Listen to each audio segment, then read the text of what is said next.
What do incest, war, and stalkings have in common? You're about to find out on this episode of Forgotten Felonies.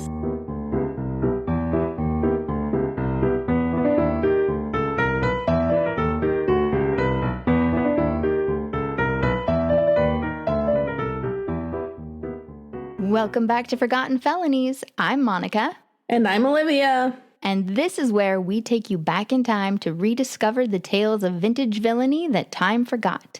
Today's story takes us back to 1924, and I am so excited because we have ourselves an eraser killer. Could you please tell us what an eraser killer is? Yes, I absolutely love this topic. An eraser killer is a subtype of a family annihilator. Now, we talked about family annihilators in episode 1, and a typical family annihilator is someone who's going through some kind of crisis. And, they're having a big emotional event, like the breakdown of the family through a divorce, or maybe like the state is threatening to take the kids away, or maybe they just lost their job, their livelihood is being threatened and they don't know how their family will survive or whatever. And somehow they've come to the conclusion that the whole family is better off dead, right? They gotta go. Right. So 88% of the time, your typical family annihilator will also kill themselves.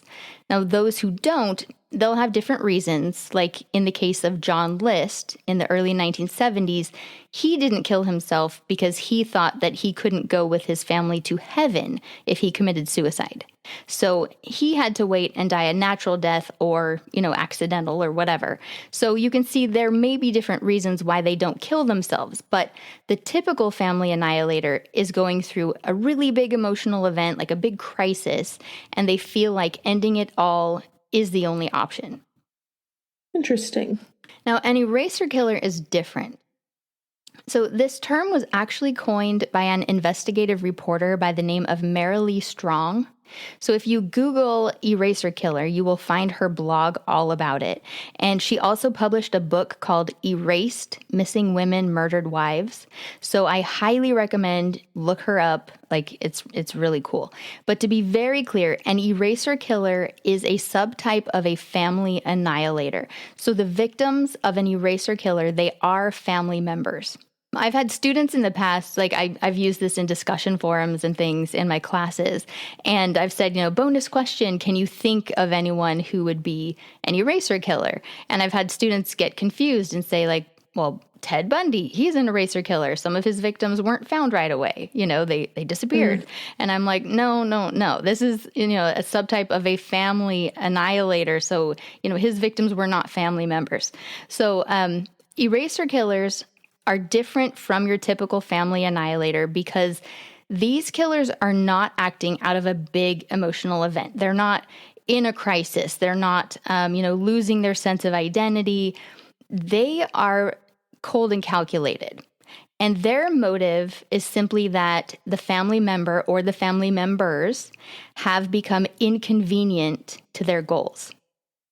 So maybe the eraser killer wants something new or something different. Like maybe they have met a new woman and now their wife and their kids are in the way of this new relationship. So the man in this scenario, Chris Watts, right, thinks divorce would be expensive and messy. And, gosh, it sure would be easier if the wife and kids just happened to disappear. Right? He doesn't want to die himself. Like he has every intention of going on with life. He just wants his life to go in a different direction. Mm-hmm. So an eraser killer, typically not being in this big emotional event, being in this really big crisis, he will usually be able to plan it out from a more level-headed headspace. And they often make the person completely disappear and you never find them. So like Robert Durst, for example, if you've seen that docuseries, The Jinx. I have not. I highly recommend it. It's very good.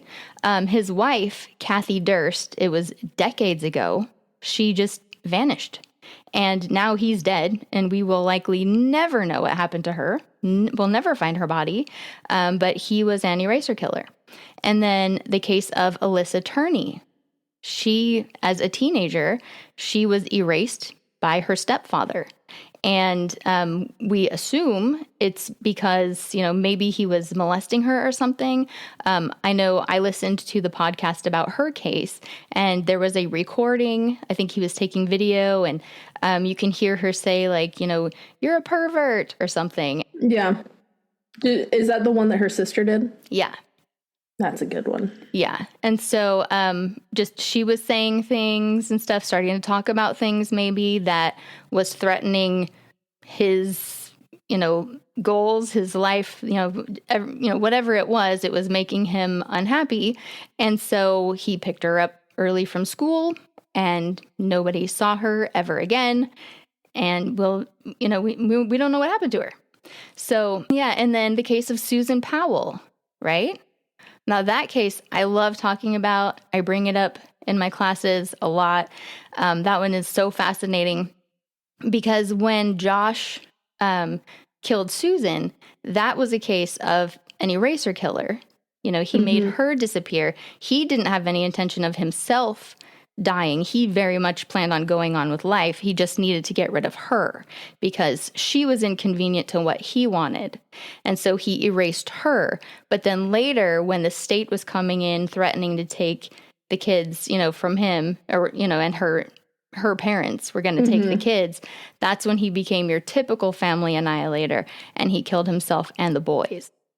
Yeah, that case, still wild. Yeah. So that one's, I like to tell that whole story to my students and then make them guess what kind of a family annihilator is he. So it's an interesting discussion. So anyway, eraser killers, they'll sometimes just stage the scene so that it looks like an accident or a suicide. So maybe they don't make the person completely disappear. You'll still find the body, but nobody realizes that the person was the victim of foul play. So maybe, it's an accidental drowning in the bathtub, right? The wife slipped and hit her head and she drowned in the tub. She fell down the stairs. Right? Fell down the stairs. Or she was changing a tire and the jack slipped and she was crushed by the car. I never believe those stories. Or they were taking a picture by a cliff and she slipped and fell off, Yeah. So now what's interesting about eraser killers is that often if they get away with it, they will do it again in the very same way in the future. So there are cases where, a man's wife, she drowns in the bathtub, and then you find out, wow, this poor guy, his wife before, his former wife from, 5 years ago, also drowned in the bathtub. What terrible luck, right? And then, oh man, he also had a fiance in college who drowned in the bathtub. Like, this poor thing. And it turns out, no, that's not a coincidence. So that would be an eraser killer. So today's case takes us back to an eraser killer in the early 1900s in Texas. And what's really neat about this story is that our villain decided to come clean. He was blessed with the gift of gab, and he told reporters everything while he eagerly awaited his date with Old Sparky. So, Olivia, please tell our listeners about George Hassell. For sure. So George Jefferson Hassell was born in July of 1888. I could not find an exact birth date, but all sources said July 1888. His birthday was July 5th, just so you know. Oh, there you go. Yeah. He was born in Smithville, Bastrop, Texas. He was the youngest of 8 children born to James William Hassell and Martha Jane Stovall Hassell. He had 6 sisters and 1 brother. So he started chewing tobacco before he had even turned 6 years old. And he actually reported that his first crime was stealing tobacco from a trunk in the house. That was the first bad thing he recalls ever doing. It was the first bad thing he actually got in trouble for. His mom had been a very religious woman, and she caught him chewing tobacco when he was 6. So she took him out to the barn and kneeled and prayed for him, and then she forced him to repeat every prayer after her. That was his punishment. George was brought up as a quote-unquote, student of the Bible in the Methodist Church and was even regarded as one of the best men at public prayer when he grew older. So it's not like he was growing up in a really bad home. I mean, we don't know if his mom was overly wild with religious fervor or anything, but it sounds like she was just a good, solid Christian woman. I read that she was a good church worker in her community, and, everyone seemed to think that she was great. Now, I didn't find anything negative at all about his parents or his siblings. And with as much as George liked to talk, he never said a single negative word about any of his family members. And I think he would have if there had been anything bad to say about them. Because, he talked a lot. He didn't say anything bad about his blood relatives at all. There were some events that definitely caused some issues for a very young George Hassell, though. So George did relay a detail to reporters that I find incredibly disturbing. And, he didn't say it as if it was disturbing. He said it almost as if it was normal. And it's baffling. The 1800s wasn't normal. Well, this, I don't see how, okay, listen. So it's worded two different ways in the various articles. There's two ways that it's worded, and no matter how it's worded, it's just not okay. One way that it's worded is that he had his first, quote, affair with a girl when he was just 8 years old and she was 15. Was she married at 15, do we think? I don't know, because it doesn't say who it was with. Yeah. And I wonder, I was going to have you look and see, were any of his sisters 15 when he was 8? You should look. I'll do that right now. I'll mute myself so you don't hear my tippity-tap. Okay. You look that up. The other way it's worded is that, quote, the first trouble as connected with a 15-year-old girl was when he was 8 years old. So that's the other way that it's worded. And in yet another article, he was saying that he had constant relationships with women, like he always had to have a woman that he was in a relationship with to have, sexual activity with. And it had been a regular thing starting from the time that he was 8 years old. So this is a huge red flag. This is not just a red flag, but this is a red flag on fire. It's like shooting out fireworks, in every direction. The kind of fireworks that make that horrible screaming sound that makes you cover your ears. I think anyone with a psychology degree is thinking the same thing right now, because any 8-year-old who is in a relationship with a 15-year-old is actually a victim of child sexual abuse. And George Hassell is basically saying he was regularly sexually abused from the age of 8 and for the rest of his childhood. And I'd say that's where this damage stems from. So what did you find, Olivia? There was one sister who, and I just did basic math, I didn't look like actual dates, would have been 16 when he was 8. Mm-hmm. So roughly. Mm-hmm. And his birthday, it was in July. I saw that. So, depending on where... And the sister was December. Okay, so just depending on where the birthdays fell in those years and stuff, it's possible. But also cousins, he was going to church regularly, so he's around community people. It could have been anyone. But clearly, we do know that if he was sexually active at the age of 8... I have an 8-year-old son. At 8, they are not sexual beings. Nope. Unless they have been harmed in some way. So George was harmed. He was very harmed. So we do know that about George Hassell. Still doesn't excuse what he did. No, yes. There are no excuses, but there are reasons. And we have found them. Yes, I just want to make that clear. Yes. We have found our reasons, though. Now, the next traumatic event is that his mother left when he was 13 years old. The only information I found about this was from an interview he gave in 1927. And in that article, in the January 5th, 1927 edition of the Cameron Herald, it says that his mother had actually died. Being born in 1888, this puts her death around the year 1901 or 1902, depending on what exact date she died. However, looking at genealogy websites, Mary Stovall Hassell's death is listed as being in 1914. So it makes you wonder if she just abandoned her husband and children and they didn't know where to find her. Did she join a cult and disappear? Did they think she died? Did something happen and George was like, "You're dead to me"? Like, I don't know what it was, but at the time that George was 13, something major happened with his mother, and George packed up and left home. And that makes me wonder, like, how was that relationship at home then? Like, if his mom dying was when he left, he must not have had a good relationship with his father if he was like, "All right, that's it, I'm out. There's no reason for me to stay." Mm-hmm. Or siblings. Yeah. I mean, mom's dead. There's nothing left here for me. So it couldn't have been like a close-knit, great place for him to be.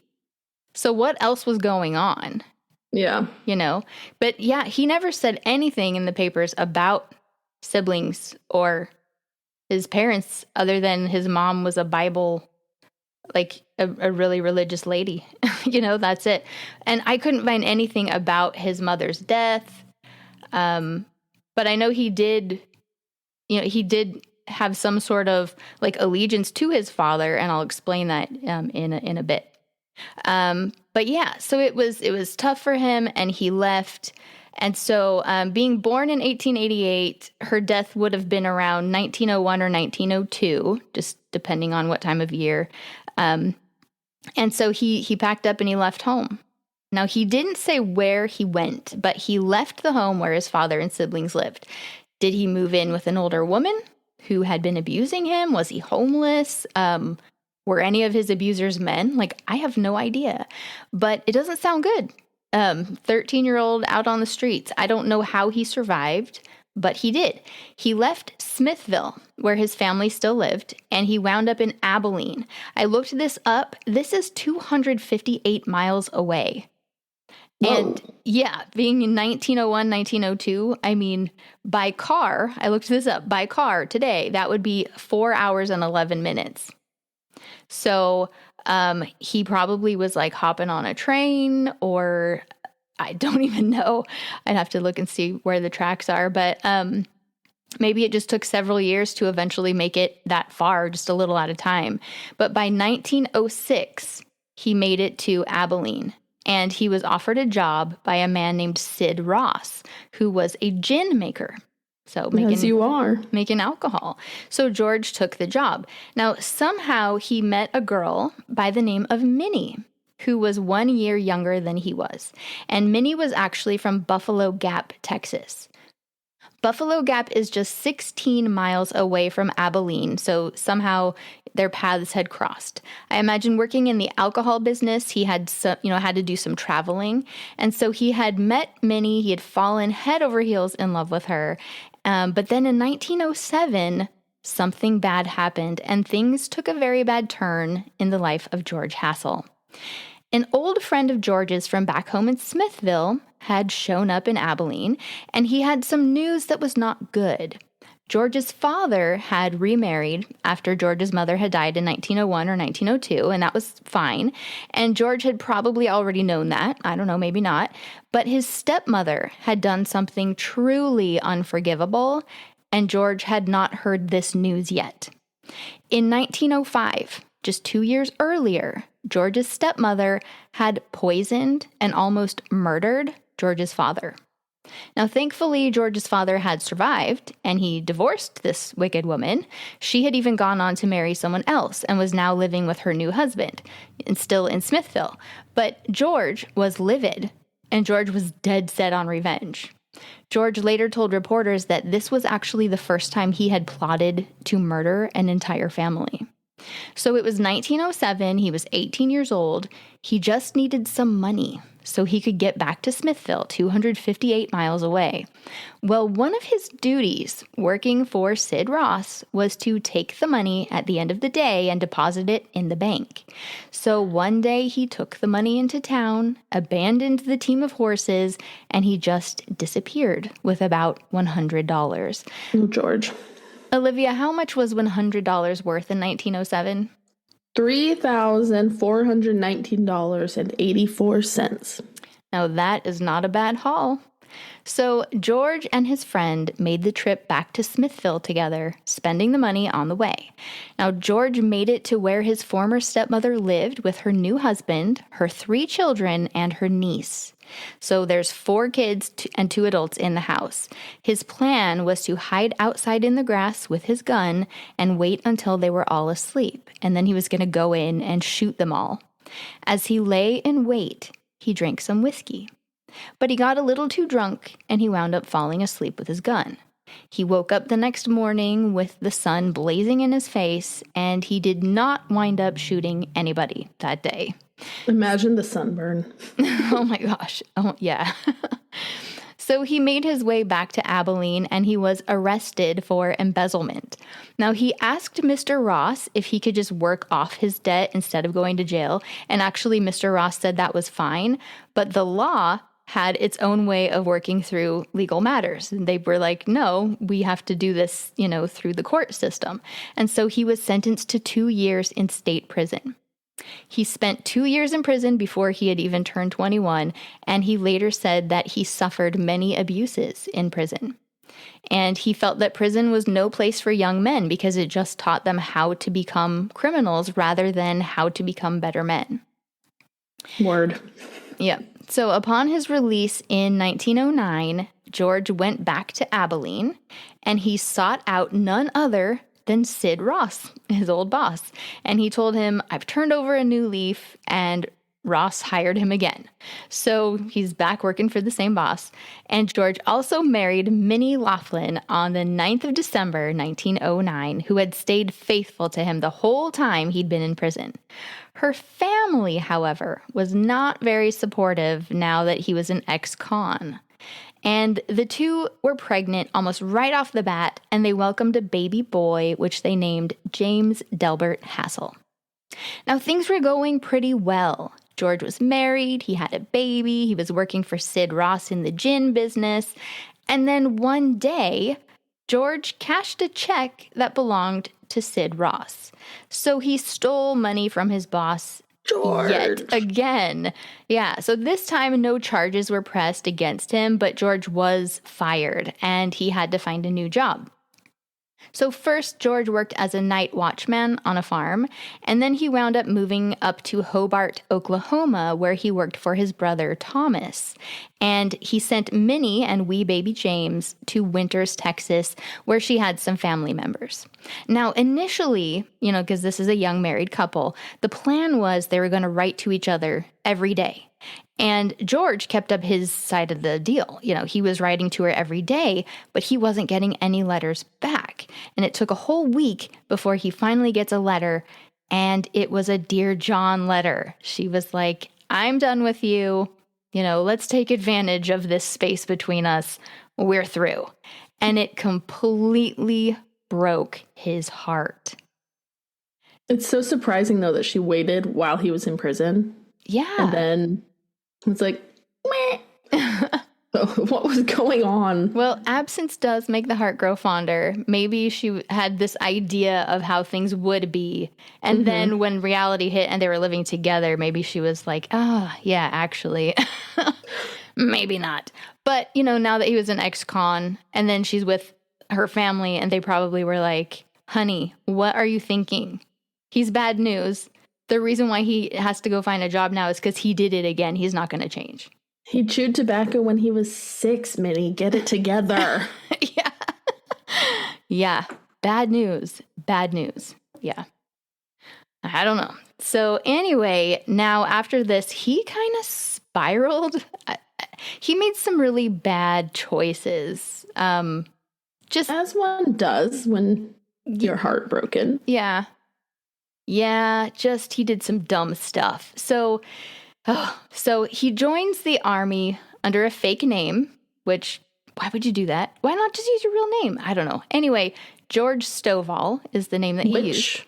What's his mom's maiden name? Oh, why not use his real name? I don't understand. But so he joins the Army under a fake name, George Stovall.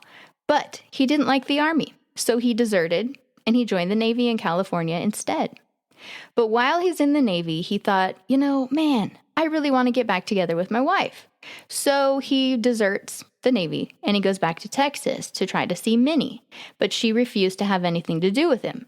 So he's like, well, shoot. So he goes back to California again and tries to rejoin the Army. George. The Army sees him and they're like, hey, you're under arrest. You deserted. And so they send him to Leavenworth to prison for a year. Is this Leavenworth, Washington? It's in Kansas, I believe. Oh, interesting. Yeah. So it's not the fun little German town in Washington. No. Where it's Christmas all year. No. That's why I was like, interesting. He got to dress up as Santa. That was his punishment. He got to make gin in a tiny German town in Washington. No, you have to wear lederhosen. No, he was in prison for a year. So he was writing to Minnie the whole time he's in prison, and she wouldn't write back, and he's just so heartbroken. So he's released from prison there, but immediately he's sent to prison in Norfolk, Virginia to serve prison time for deserting the Navy. So from one to the other. So he spends 2 years in prison for desertion from the military. So, I mean, just bad choices. But yeah, so he gets out. He tries again to go back to see Minnie and his son, little James. And finally, one day he shows up. It's in 1914, and his son literally threw rocks at him. And that's when he realized it was a lost cause, and his heart was permanently broken, and he never tried again.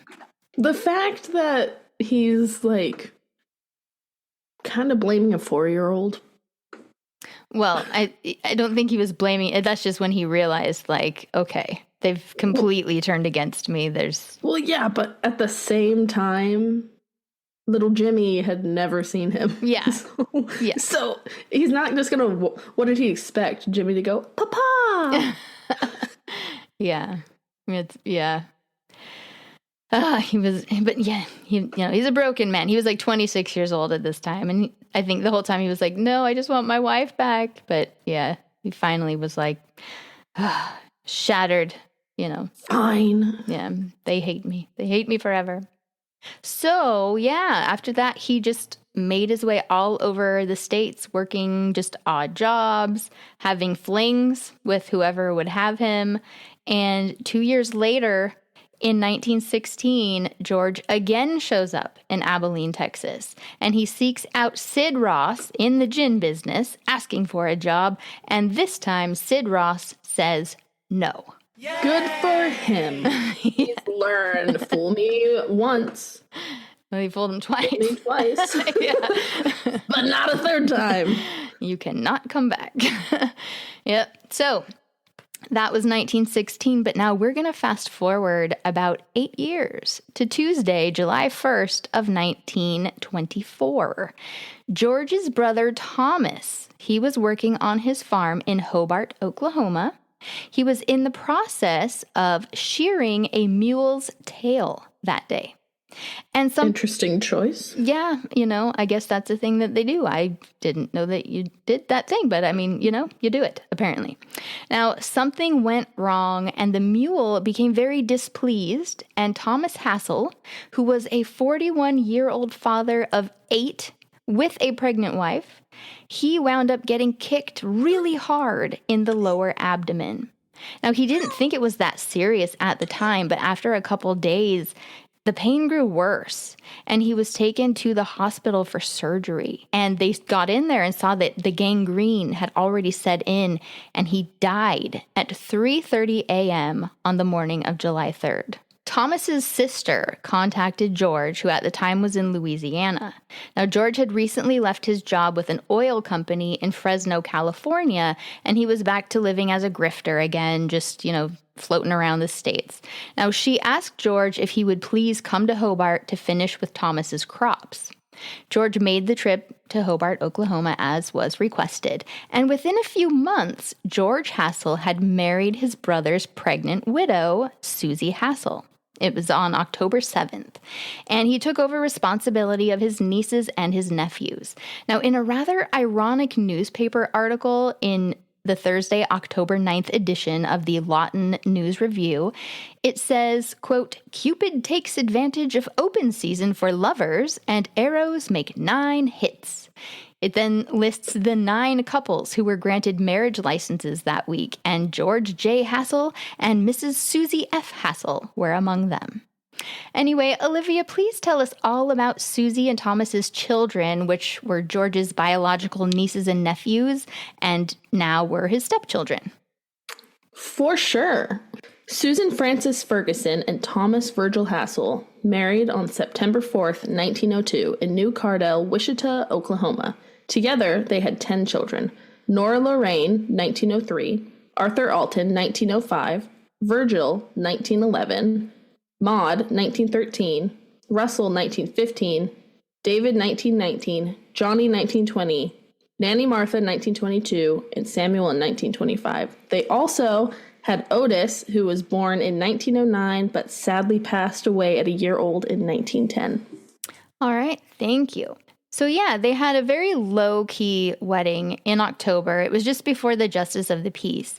And little baby Sammy, who she was pregnant with at the time that they got married, he was born February 18th of 1925.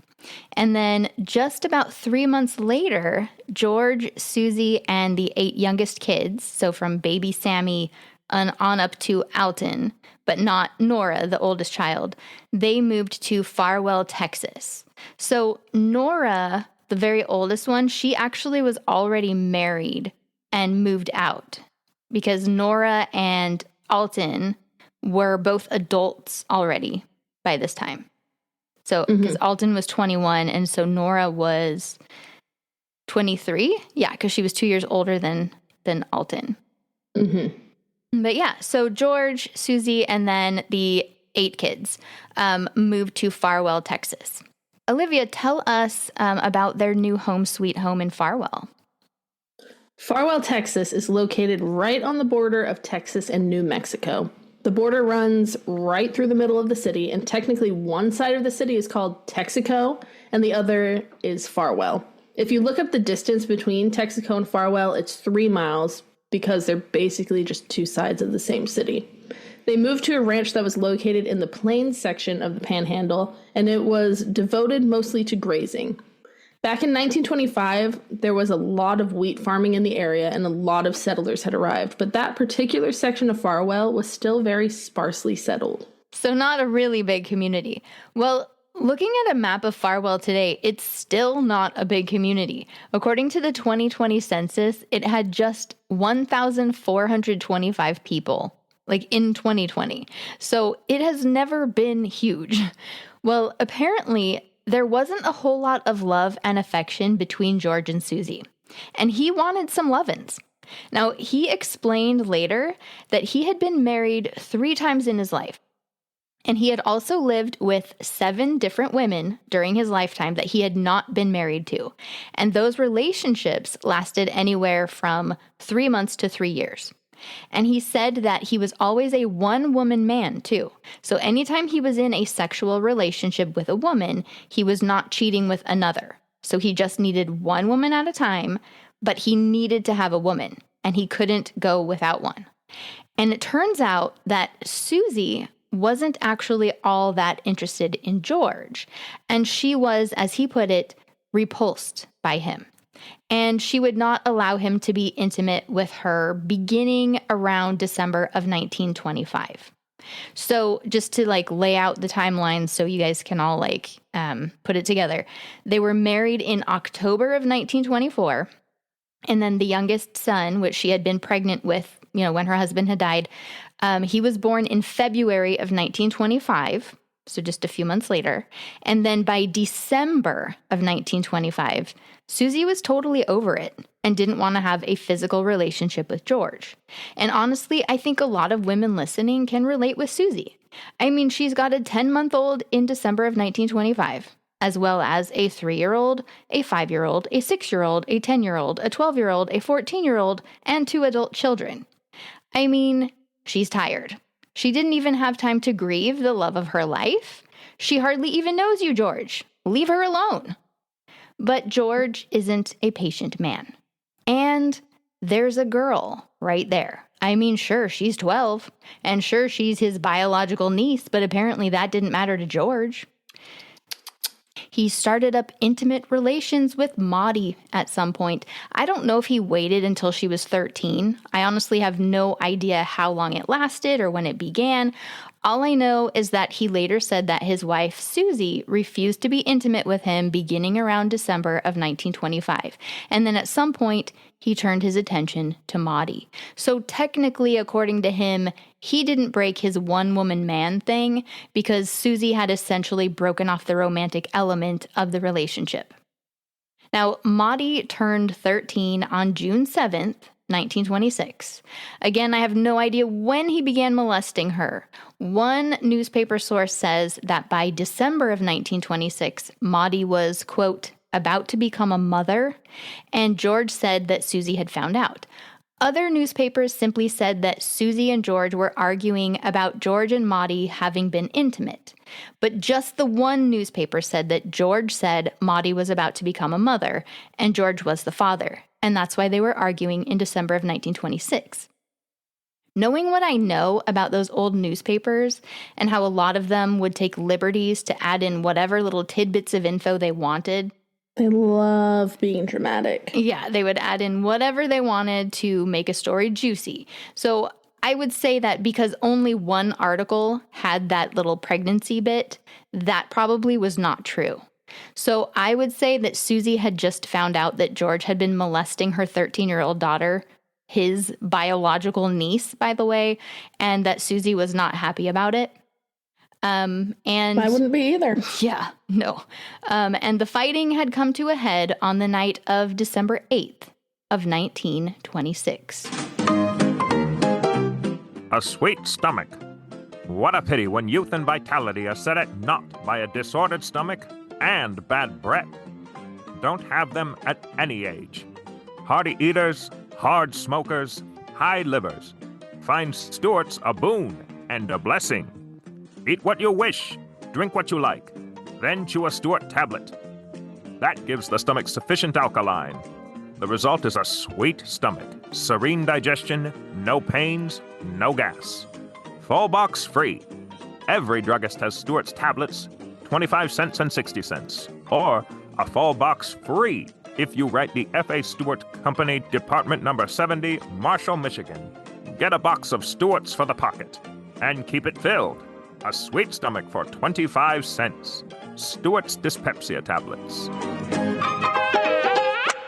They were arguing, George and Susie, so he went out to the barn and drank some whiskey, hoping she'd be asleep when he went back into the house. When he walked back in, there she was again, wide awake in the bed, starting up the argument all over again. He happened to see a hammer lying nearby and wasn't even sure why it was there, but he picked it up and clubbed her in the head with it a couple of times. Her skull was pretty well crushed, but she was still moaning, so he grabbed a stocking and tied it tightly around her throat. There was still a bit of noise coming from her, so he used the hammer one last time to silence her for good. 1-year-old Sammy, just 2 months away from his 2nd birthday, had been asleep in the bed beside his mother. He woke up and began to cry, so George strangled him. He then tied a stocking tightly around his little neck. George later said, "I don't know why, but when I saw what I had done, I decided that I had best go on and kill the whole outfit." From there, he went into the room where Nanny Martha, age 4, Johnny, age 6, and David, age 7, were sleeping. One by one, he choked them and tied stockings around their throats. Next, he went to the room of 13-year-old Maudie. This is the child that all the arguing had been over in the first place. This is the child who he had been, quote, intimate with. His biological niece that he'd regarded as his girlfriend. He went beside her bed and crushed her head with a hammer. She moaned, so he, quote, tied something around her neck to keep her quiet. I feel like it's very symbolic that he killed Maudie the same way he killed Susie. I agree. In his mind, these were both his love interests, and he killed them both by crushing their skulls first with a hammer and then tying stockings around their necks to strangle them. So they're the only two that were killed in exactly this manner, so it is very interesting. Now, Russell and Virgil were next. Russell was 11 and Virgil was 15. Now, they were sleeping in a back room, and they actually put up a fight. They woke up when he went into their room around midnight. He told the older of the two, Virgil, to go into the front room to sleep. He took his clothes with him. George went after him, and as he got settled down to sleep, George started choking him with his hands. Russell came in and exclaimed, "Daddy, what are you trying to do? Kill somebody?" Russell started to help his big brother. They were about to get the better of George, but he reached over and grabbed his gun. He shot Virgil to death, and then Russell ran to a closet to hide. George found him and used an axe to kill him. Out in the yard, about 10 feet away from the kitchen door, there was a cellar that George and the boys had been digging. It was a huge pit in the yard with a big pile of dirt beside it. He threw the bodies into this cellar, and then with an axe, he crushed the heads of those still showing signs of life. He threw the axe in with the bodies and then shoveled in the dirt on top. All the killing and the burying was complete by 5 a.m. The rest of the day, December 9th, was spent washing blood off of everything. George couldn't stand the sight of blood. And then he packed all the children's clothes into trunks. He didn't just stop there. He packed up the whole house. He told the neighbors that the wife and kids had gone to visit family in Oklahoma, and he would be selling the farm and joining them. Alton, the 21-year-old son, was out of town when the murders happened. He was due back on December 11th. The house was all cleaned up by the time he arrived. George told him that the family was actually visiting Aunt Liddy in Shallow Water, Oklahoma. Now, George made him some dinner, and then they played cards together until about midnight. And after Alton was asleep, George drank some whiskey, and then he snuck into his bedroom with a shotgun, and he shot him right through the head. Alton's body was taken out to the dugout cellar and put in one corner in a sitting position. Wife Susie, 15-year-old Virgil, 13-year-old Maudie, and 11-year-old Russell had been piled up in an opposite corner of the cellar. The three youngest kids were laid out in a spread between the two locations, and George had wrapped each body in a blanket. Now that all 9 of the intended victims were killed, George just had to finish filling in the hole, which he did. He had a sale of all the farm equipment, and eventually he went to the bank in Farwell to deposit $1,500. He told the bank that he was moving to Oklahoma to be with his family, and the neighbors thought he was acting a little strange. And someone had actually tried to reach Susie in Shallow Water and was told that she and the children weren't there.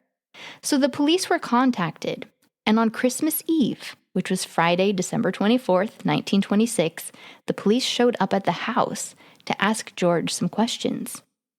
Now, George didn't have the right answers. He was not prepared for this, and he grew so nervous that he pulled out his pocket knife and he stabbed himself in the side of his chest near his heart. He slashed his wrists and he slashed his own throat right in front of the officers. Now, if that's not a big red flag, I don't know what is. George Hassell was immediately taken to the hospital, and a search was immediately begun for his family. And when the officers drove a vehicle over that patch of ground about 10 feet away from the kitchen door, it caved in. And that's how they discovered the mass grave and unearthed all of the bodies. Susie, Sammy, Nanny Martha, Johnny, David, and Maudie all still had stockings tied around their necks. In the hospital, the doctors didn't think George was going to live. He could barely speak with the way his throat had been slashed. Police were also now curious about his brother's death back in 1924. Some were speculating that George had been working on his farm with him that day, but George insisted that he hadn't even been in Oklahoma. By the night of December 24th, charges were officially filed against George in the murders of his wife and 8 nieces and nephews. On Christmas Day, George admitted, "I did it, I did it."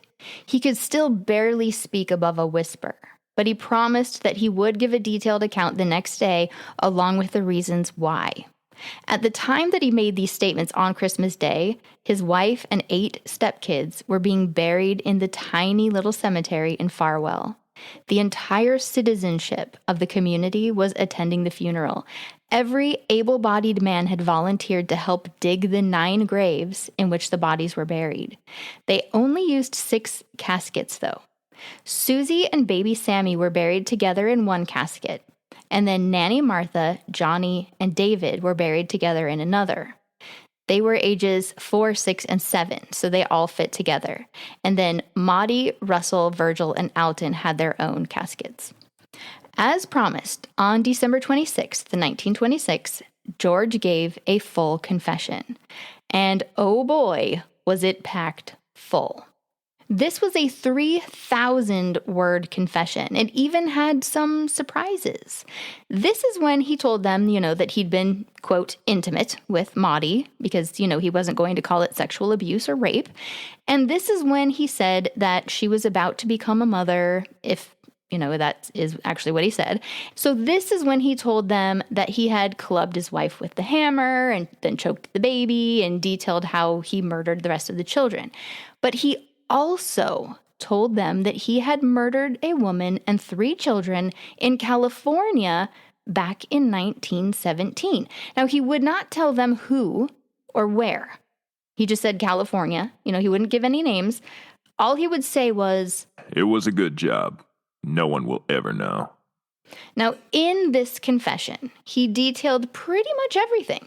He talked about his multiple relationships with women from the time he was 8. He talked about going AWOL from both the Army and the Navy. He talked about stealing money from his employer twice and going to prison for it. He admitted to having slept with his own 13-year-old biological niece. He talked about the details of murdering his wife and stepkids, and he even dropped the bomb of killing another woman and 3 children previously in California, but refusing to give up the deets. It definitely sounds like he needed a therapist. Yeah. And he said that out of all those terrible things that he had done in his 38 years of life, he had just one regret. He only regretted one thing. And that one regret was that he had not succeeded in taking his own life. Didn't regret anything else. Not choking a baby, not anything. Just that he hadn't succeeded in killing himself. He tried, but not hard enough. Yep. Now, the next day, Monday, December 27th, the 3,000-word confession was made public. And Tuesday, December 28th, a crowd began to gather outside of the jail in Farwell, Texas. Now, nobody was threatening violence or anything, but the crowd was growing larger and larger, and the people were essentially reciting the confession verbatim. Now, the officers were growing very concerned that this was going to turn into mob violence, and so that night, under the cover of darkness, and while George was still recovering from those self-inflicted knife wounds, Sheriff Martin of Palmer County and his entire force of deputies, along with Sheriff Douglas of Bailey County, formed an escort. They turned off all the lights in the jail, and they carried George out to a big automobile that had a litter placed in the back.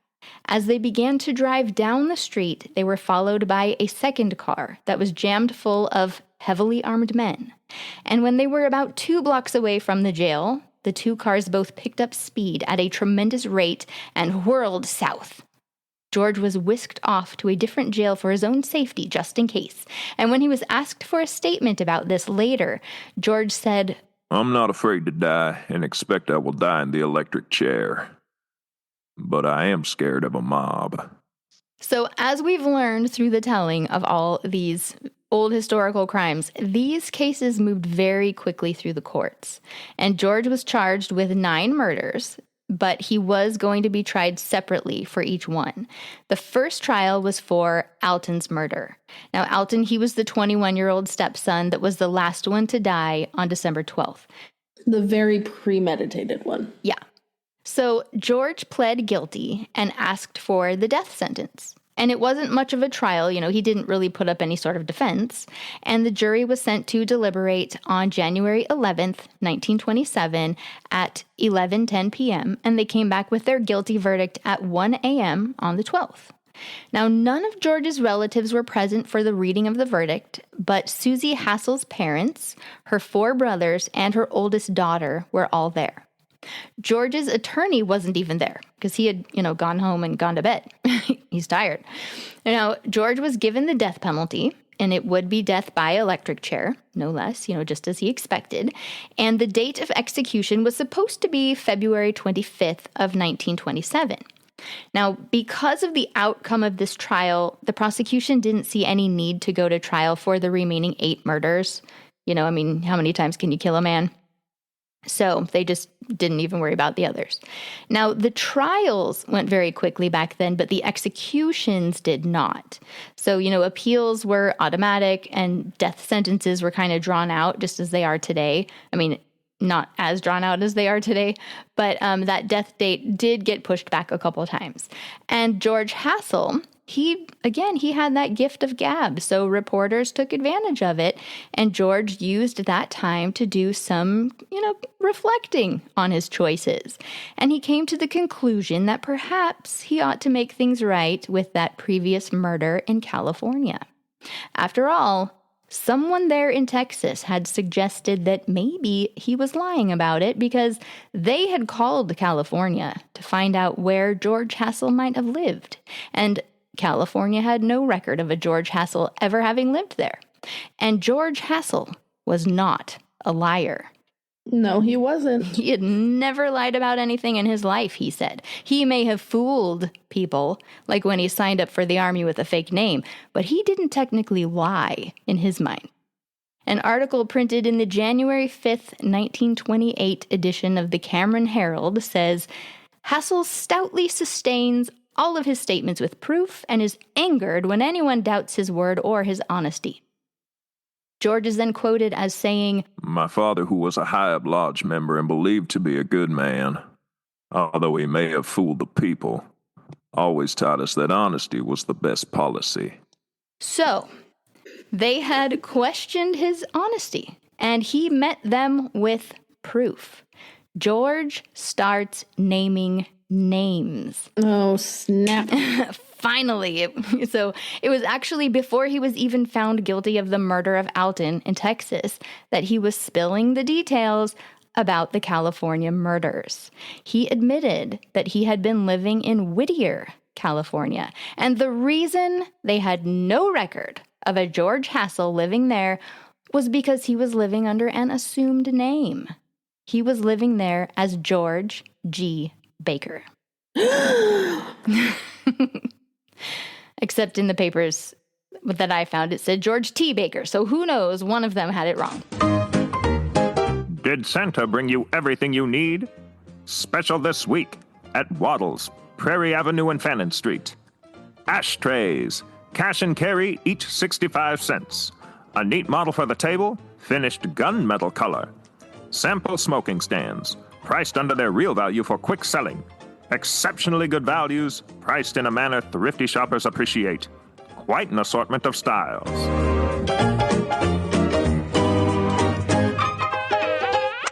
After George had been totally rejected by his first wife, Minnie Laughlin, and his beloved son, and after he had finished serving out his sentences for deserting both the Army and the Navy, it was around 1913 or so, and he was just wandering around the United States, taking up random jobs here and there.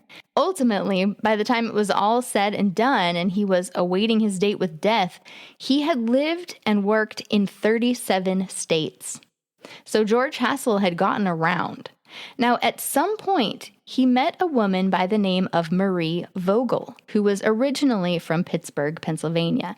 But my sources say she was living in San Angelo, Texas, when they met in the 1910s.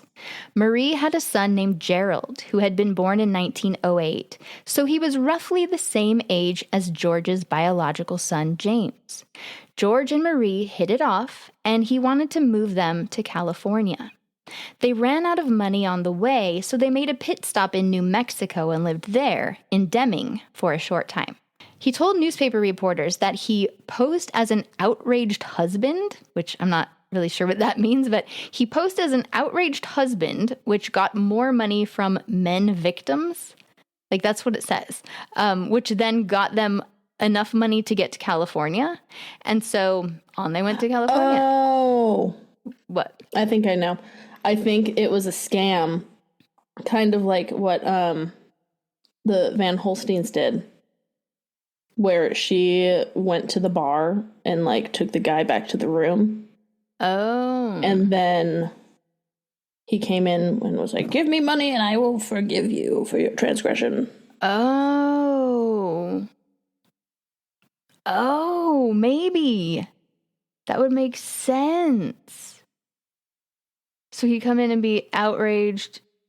Okay. That would make sense. Oh my gosh. Okay.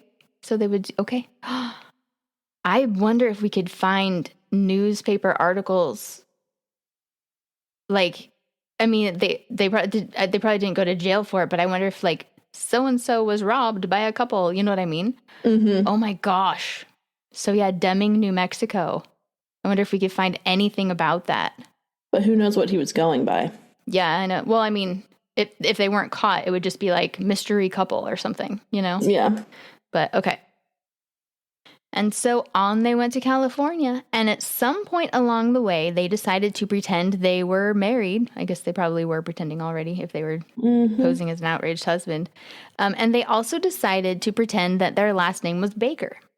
Now, George later explained that this was because they didn't want Marie's ex-husband, Mr. John Vogel, back in Pennsylvania, to get his hands on little Gerald.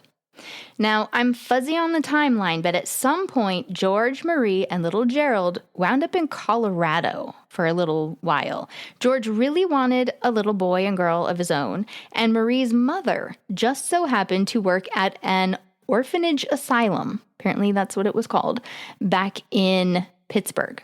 So George paid $100, which again was equivalent to about $3,000, to have a tiny little boy and girl shipped from Pittsburgh to Colorado for George and Marie to adopt. So I'm not sure if they just went to Colorado to, like, meet up with the train or if they were living there or something. I'm really not sure. But the adoption could not have been any earlier than January of 1916, because I know that the baby girl was about 18 months old in June of 1917. But anyway, so the adoption would likely have been later than that unless they got her when she was like an infant. But I don't know. It was certainly sometime in 1916. Now, something very interesting to note is that Sid Ross, the guy who worked in the gin business down in Abilene, Texas, the one that George embezzled $100 from back in 1907, he says that George showed up again in 1916 asking for a job again. Remember when I said that? So this is where that fits into George's story.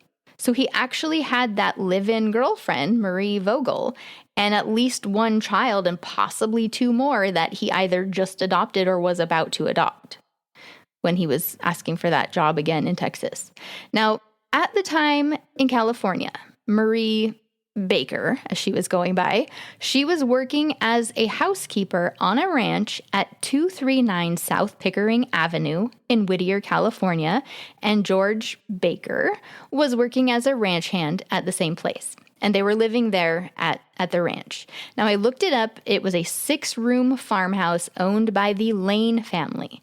And then in March of 1917, it's in the newspaper that G.T. Baker, so I don't know if that newspaper printed it wrong, because later they said he went by G.G. Baker. I don't know. But G.T. Baker bought a 6-room home at 236 South Whittier Avenue. And so George later states that he moved his little family into, 236 South Whittier Avenue on March 4th of 1917. So he and his girlfriend, who was posing as his wife, along with Gerald, who would have been about 9, and then the 18-month-old little baby girl and the almost 3-year-old little boy moved into this home. Now, there was something special about Marie Vogel. Oh, yeah? Oh, yeah. Now, she could hear voices at night. When the lights went out and everything was quiet, the voices would talk to her and they would tell her where money was buried. Now, this was the whole thing. They even built a trumpet sort of thing that she could put up to her ear so the voices could talk through it. And after a while, she had a vision. And in the vision, a bolt of light came from the sky and struck the center of the floor, pointing to buried money. And it was clear to Marie and George that there was money buried under the house. And so George began to dig. He dug a hole under the house that was 3 feet by 7 feet, and it was 4 feet deep. But he didn't find any money. Now, this was around the 3rd week into May of 1917. He didn't bother filling the hole back in because he figured he just needed to dig a little deeper because, voices and visions don't lie, obviously, so he'd get back to it eventually. But meanwhile, on the political scene, Olivia, what was going on? So World War I had started in 1914, and the United States had not officially joined yet. The U.S. declared war against Germany in April of 1917, and we had asked for volunteers for military service, but there wasn't a very good response. So, in June of 1917, the U.S. instituted a draft. Registration for the draft began on June 5th. So June 5th was designated as the first day for registration for the draft. All men aged 21 through 30 were required to register for the draft. And see, George didn't. Now, George by this time was working for the Standard Oil Company. He came home from work on June 5th, and Marie asked him if he'd registered for the draft. He told her no, and she told him that he'd better do it. After all, it was the law. I don't know why he didn't. Maybe it's because he'd deserted from both the Army and the Navy. Maybe it's because both the Army and the Navy had put him in prison. Maybe it's because he was living under an assumed name. I feel like there was a lot that could have, gone wrong for George, and maybe he felt that way too. I don't know. But in any case, they argued about it. She wanted him to follow the law, and he had other plans. So the arguing continued until 2 a.m., until George finally had enough. He ended the argument by choking Marie to death. He tied stockings and a piece of rope around her neck in a square knot. He then went to the beds of each child, and he killed them in the same fashion. They all had stockings and rope tied around their necks as well. They were buried in the hole underneath the house. Marie was placed in the grave first, with the children on top of her. And there the bodies lay for almost 10 years. Wow. George had stayed in the house for another year. He had 2 more women come in to live with him, actually. He was a one-woman man, so, he moved one in. They had a relationship for like 3 months and, moved out, moved another one in. And he told neighbors that Marie and the kids had just moved to San Francisco. Now, he sent a picture of little Gerald to Marie's family in Pennsylvania to tell them that they were never going to see them again and that they'd gone to Australia. Now, you found something about that. What did you find? Oh, this was also part of the podcast episode I listened to. Oh, okay. But essentially, he said that to her sister, and then the sister, once she found out what actually happened, was like, I had a feeling. Like, I kind of knew. Interesting. Now, the neighbors on South Whittier Avenue, they thought this was all a little bit weird, and they were concerned about Marie Baker and the kids. And they had seen George dig a large hole in the garage. And they had also seen him carrying a big trunk from the house to the garage. So after he moved out in 1918, they called the police. And they talked to Constable Way. And they thought maybe he had killed the family and buried them in the garage. So Constable Way did investigate, and he actually dug the garage up, but there were no bodies found in the garage. He did his job. Right. And nobody ever said anything about George having been under the house. So, Yeah. And they didn't know there had been a hole under the house. Yeah, it makes you wonder if Marie also had a vision about there being money buried in the garage. And maybe that's why he was digging. I would assume that's probably why. She probably did. I mean, if he's digging because she said, oh, the voices said that there's probably money here, I would assume that's probably why there was a hole in the garage. I wonder if she thought it was spirits, because I do know from watching ghost hunting shows that they, in the time of the spiritual era, that time, they had horns that they would put up to their ears. And Houdini had one. Probably. But yeah, they never, I mean, he believed it or he wouldn't have been doing all the digging, right? Yeah. I wonder how much they actually found. Probably nothing. Well, yeah, but I mean, what made him keep digging, though? Like, maybe they found something at one point. Yeah. Maybe she buried some money and was like, hey, look. Maybe. I wonder when she started hearing voices. I wonder if she actually heard voices. Yeah. Makes you think. Mm-hmm. I mean, I wonder if she was actually schizophrenic or if she was just saying that for... That's what I was thinking earlier. I was like, voices? Yeah. So I wonder if she was actually hearing things or just saying that because it was fun to say. I don't know. Fun to make him work. I like to watch you sweat. I don't know. All right. She had a thing for arms. Yeah, maybe. I want you to wear that tight t-shirt while you do it.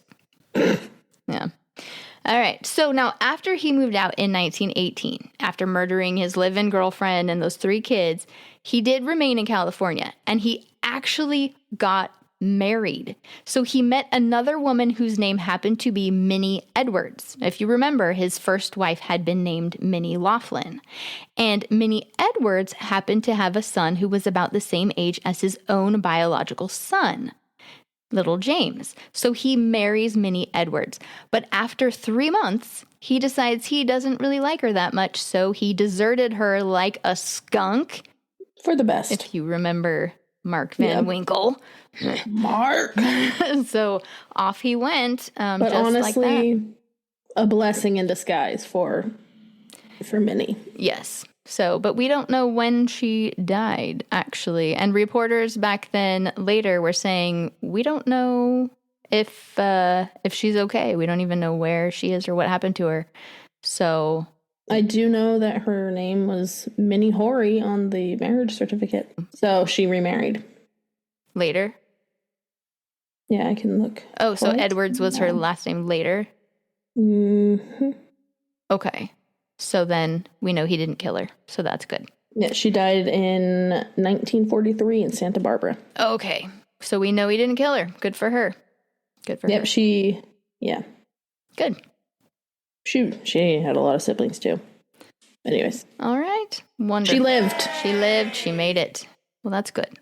All right. So he worked as a fireman for the Southern Pacific Railway for a while, and then he got hired at the Associated Pipeline Company in Fresno, California in March of 1922. And then he joined the Merchant Marines as a cook on the Pacific coast, and he was discharged in 1924. And then his brother died, and he went to Oklahoma where he married his brother's widow. And you know what happened after that.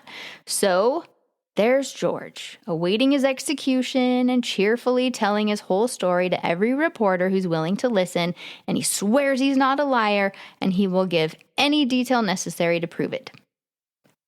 Now, you may be wondering why Marie Vogel's family never reported her missing. And you're not alone. I'm also wondering. Well, her sister, Gertrude Hoffman, actually called the police in Whittier, California in 1925 and said that her sister, Marie Vogel, had been living there, and perhaps she was Marie Hassell by that time because maybe she had married George Hassell. She spoke to Constable Way, who had gone to the Baker house to check out the garage, if you recall. Now, Constable Way didn't make any connection between George Baker or the names Vogel or Hassell. And why should he have? Because the names didn't match up. But Marie's sister didn't know that Marie was living under an assumed name. Life would have been so much easier if they had the internet. Yeah. Yeah. So they did make an attempt to locate Marie and the kids, though it was 8 years after they had gone missing. It was 8 years after the last time they'd seen them. So they waited a while. But when it came time for George Hassell to prove that he had murdered Marie and the kids, he did actually draw a chart of the house and like the underneath, and he, to direct them straight to where the hole would be, so they could find the bodies. And it was sent by telegram to the police in Whittier, and the directions were correct. The 4 skeletons were located by Constable Way and his team. All 4 skeletons were intact, and the stockings and rope were still firmly tied around their necks. At least he was forthcoming. Yep. Well, he says the reason why he did it, why he told them, is because the thought of someday them finding the skeletons and someone else being accused and being punished for the murder, it just would be terrible. Like, that would be unforgivable. Someone else doing time for his crime. That would be just awful. I have been wondering, if people were living in the house at the time. Oh, yeah. Probably. Oh, yeah. Yeah, when I did a Google search of that address, it was, people lived there. And, there was a lady who was selling, jam, always in the paper for years out of the house. People were living there. Yeah. All right. So now when it came time to talk about what would happen with George's body after his death, it didn't sound like any of his family members were going to claim his body or take him to be buried anywhere special, around their family members. Susie Hassell's father did have 2 specific requests, though. Now, I'm going to read this to you as it's written in the article. The second part blows my mind. So here it is. Here's how it's written. Members of the Ferguson family had but 2 requests to make in the disposition of the body of Hassell: that it not be buried with the bodies of Mrs. Hassell and her 8 children, and that the head of the executed man be placed north, the grave of a convicted criminal. Now, Olivia, I looked this up the other day, the custom of placing the head of a convicted criminal to the north, because I had never heard of this before, and I cannot find anything about it. Not that it was done anytime in history or that it was done anywhere. It's like it never happened. And yet here it is in print in 1927 in the newspaper. So if anyone listening is a historian and knows anything about this, please reach out to us at forgottenfelonies@gmail.com and tell me more about this burial custom for convicted criminals. I did say, I just Googled it too. And it says for religious reasons, the head is typically facing the west and the feet the east. So that if they were to sit up, raised from the dead, they're facing the east. Yeah, because it symbolizes they would face the rising sun, resurrection of Christ. Mm-hmm. Maybe it's so they're confused, so Jesus can know that they were convicts. I don't know. Well, I saw that usually people who were outcasts or whatever would be buried on the north side of the cemetery because it would get less sun or something like that, but never that you would have the head pointed, placed north. You know what I mean? And that would be the grave of a convicted criminal. That's interesting. So that's different. I couldn't find that was ever done anywhere. So, but there it was. I mean, it was written as if this is a thing. So I'm where, when? Tell me. I need to know. But anyway, so as I said before, the execution date was originally set for February 25th of 1927. It did get pushed back a couple times, and eventually it was set for February 10th of 1928. So almost a whole year pushed back. So 6 days before his execution, George sat down with a reporter for one final interview, and this time, his recounting of his life and crimes was slightly different. This time, he said that Marie Vogel in California wasn't arguing with him about the draft. He said that they were talking and laughing until 2 a.m. that night, and he just suddenly found himself choking her out of nowhere, and he doesn't know why. As for the Texas killings, he said that he and his wife were arguing about his oldest stepson, the 21-year-old, not the 13-year-old. He says he got out of bed and went to the table, and Susie came out and put her arms around him and begged him to come back to bed. He says he went to the barn for a drink of whiskey, went into the room, his wife said something, and then he hit her with the hammer and killed all the kids. I did see an article from her family that was like, she wasn't even happy with her first husband. We don't know why she married back into the family. Oh, wow. Right? I think she just needed somebody to help with the kids, I don't know. Mm-hmm. Also in this new version, he said that when he was in Norfolk, Virginia for desertion from the Navy, he was actually there as an employee and was discharged in 1914. So wasn't even in prison. Sure. And so I think he was losing his marbles a little bit. But remember, he doesn't lie. Right. Yeah. No, at the end there, I think he was just losing it. So on February 9th, the day before his execution, George declined a special last meal. His 2 sisters were there and one cousin. The sisters didn't want to stay for the actual execution. They didn't want to watch, but they did visit him several times, over the days preceding his death. At midnight on that early morning of February 10th, 1928, Warden N.L. Spear made a request of all the men in the execution chamber. He said, "There's just one thing I want to request of you men. Please do not say one word. Let's all be quiet."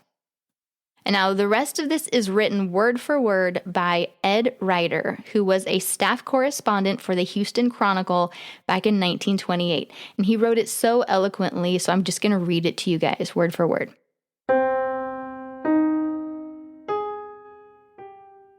Soon the little narrow door at the end of death row opened.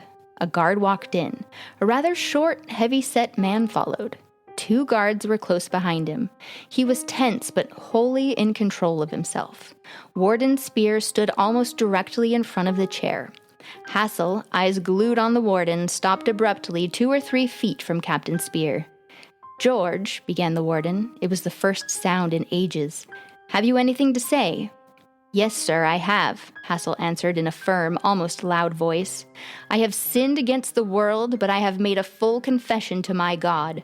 Man does not understand, but my God does." He paused. Then he added, "That is all." And it was. The guards worked rapidly with the electrodes. In the last moments, there was a grimness. Hassell knew the meaning of all of this.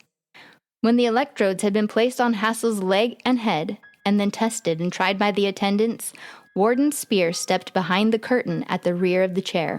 The attendants stepped back. Silence, which shrieked, "God, wasn't anything going to happen?" Then came a long moaning, whining whir of the prison dynamo. The body bulged in the chair. A popping sound, a glow came over the bare leg above the electrode. The lights went dim just a few seconds, but it seemed to observers that there was no end. It was bright once again, something to be thankful for. The guards stepped close and peered at the body in the chair. They stepped back. Apparently, all was going well. Once again, the hum of the dynamo. The glow on the man's leg brightened. The ghastly job was nearer done. Silence again. Bright lights. Another inspection. But no words. The man behind the curtain needed none. A 3rd time, Warden Spear jammed that lever down. This time, the sizzling is intensified. An odor pervades the room. Reporters look around to see how their fellow workers are taking it. The whining ceases. The job is done. At 12:31 a.m. Then came the doctor's words, "I pronounce George Hassell dead." This came at 12:31, 8 minutes after the first thrust of the lever. That's gross. Sorry. So episode. The fact that his leg was lighting up. Sorry. So I had a stank face the whole time. That was gross. Ew. I saw that. I looked over and I was like, uh-oh. Trigger warning. That's why my students love me. So that's the story of George Hassell, two-time eraser killer. It's interesting how, I mean, he killed them both the same way. Yeah, I do think it's interesting that he tried suicide the second time. But only because they came to the door and were asking questions, and it was like, oh, shoot. Because if they hadn't, he probably would have just gone on with his life, found the next girlfriend, found the next, just kept on doing what he was doing. No. And as I told you earlier, that I also heard from the podcast I listened to, James, when he found out his dad was on death row, wrote a letter to get some answers. I don't know if he got them, but he was like, that's my dad. Wild. I know at the end, he stopped talking to reporters. When they were asking him questions about the murders, he was like, just go look it up. It's all in the records. And then he would just like stare out the window, wouldn't talk to him. So I don't know. But I wonder if it had something to do with the fact that he had been contacted by his son, and now he was like, oh, geez. So, I don't know. But yeah, so there was question. They thought, I mean, a lot of people back then were saying that, we probably don't even know the half of it. He probably had so many more victims because, he did have the 3 marriages, and we know that the first one, she's still alive. Now we know, because of the records and stuff, that the second one is still alive. And then the third wife, is dead.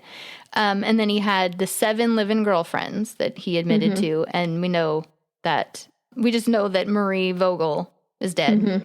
So what happened to the other 6? And then all of the other flings, countless flings in 37 states, So it's possible there were more. He did say that he didn't believe anyone was doing time for any crimes that he had ever committed. But, I don't know. I feel like if there were more murders, he probably would have talked about it because he was giving... Yeah, he's very open. Yeah. I mean, what did he have to lose? He was going to die anyway, And I mean, he himself, he was like, well, it would be a shame if anyone ever took the blame for a murder that I committed. So, I mean, I feel like he would have been like, hey, I did this thing. Here's where you can find the body. I wouldn't want anyone else to, take the fall for it. Yeah.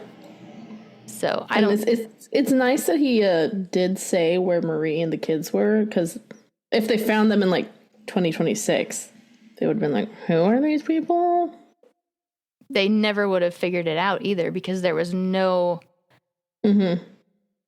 I mean, maybe they could have done some DNA testing. But yeah, maybe. Well, yeah, that's our story. But yeah, I don't think he had any other victims personally, just because he was so apt to talk. Yeah. Well, shout outs to Find a Grave, Ancestry, Family Search, newspapers, the Southern Mysteries podcast, where I learned some fun tidbits of information. Nice. But Ricky said, we were talking about the Mabel, we were messaging about the Mabel Schofield one, and she said that she loves how at the end when I have just the fade out conversation of us just talking and stuff. She likes that. And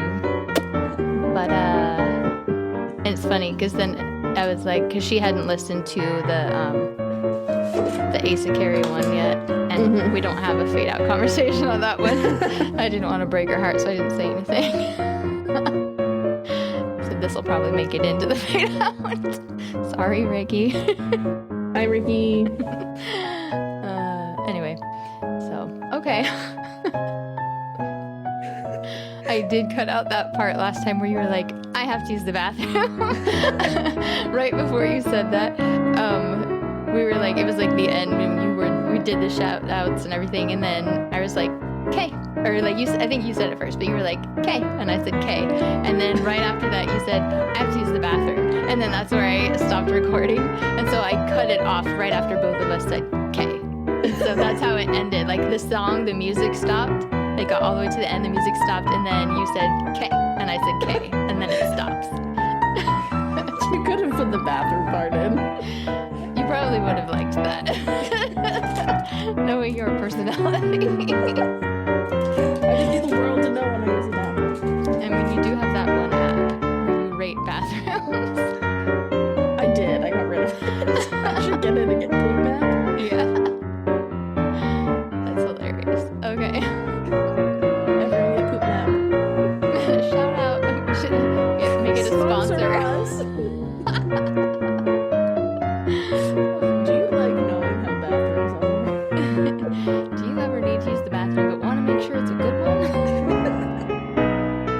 Poop map. Really gotta poop but want to know where to go? Who has the best toilet paper? Poop map. You can follow each other. Really? Yeah, you follow different people and it shows everyone that's pooped. I want to poop where Olivia pooped. Wow.